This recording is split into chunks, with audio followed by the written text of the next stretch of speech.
On May the 19th, 2012, in a terrible tragedy, a young pastor, Jamal Iseminger, was shot down dead. He was a graduate of ORU University, much loved, well thought of, with a great ministry, especially to the poor and hurting. Today, I'm here with his widow, Amanda. Amanda, welcome back to ORU. Thank you. I'm delighted that you're here. It's been fun coming back, actually. Doesn't it look beautiful? It does. We're so delighted you're here. I just wish it could have been under different circumstances. Yeah. I know that this has been a very, very difficult time for you. I can't even begin to imagine. How are you doing? Okay. I think every day is a new challenge and a new start. Having Belle has been really good because I take a step every day. I get out of bed and I do what I need to do for her. So she brings a lot of joy. She has a lot of her daddy in her. So there's a lot of laughter in our house. I think that as we approach this day of memorialization, I think something that would be important is how do you deal with it right in the moment when you first hear the word, when it comes to you that your husband is gone? What resource do you turn to?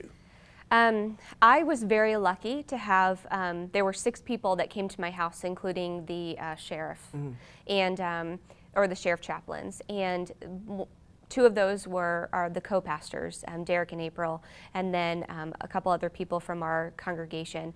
And I really leaned heavily on them. They were a huge support to me, both physical and spiritual, emotional, every way. I didn't realize that I could love 2 people as much as I loved Jamin and my daughter. And I just realized that God had definitely placed them in my life for this purpose and this reason.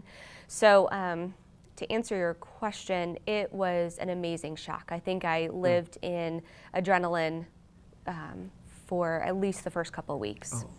I've found that grief is kind of like culture shock. It comes in waves.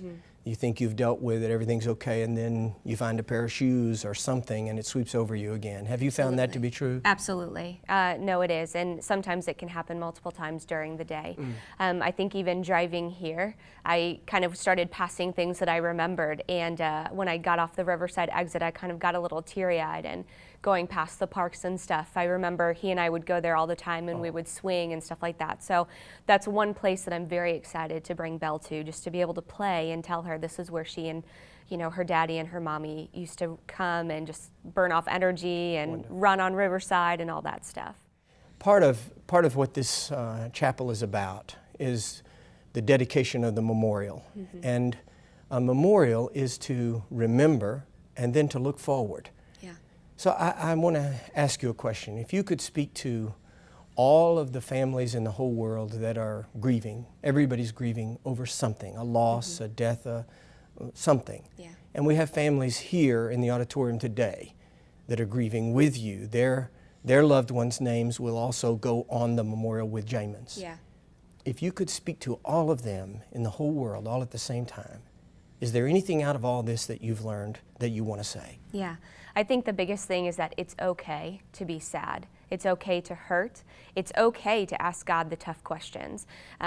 I would not have been the first person to do it. David was a big fan of laying it all out there and telling God, this is what you promised me, this is what you said you would do, so where are you, and why haven't you done it yet?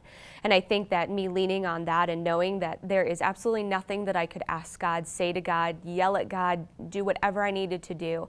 The biggest thing, though, is irregardless of how I act, He's still there, and He has never left my side through this entire thing. So I would say, ask the tough questions. Let God know how you feel, knowing that He took it all. He has felt every single emotion on the cross that we did, that I felt that day, that I felt those months later, and He knows how to work through it. And so I think that's the biggest thing, of just knowing that He has never left my side, and no matter what I do or say. So yeah, that's the biggest thing, is lean on Him.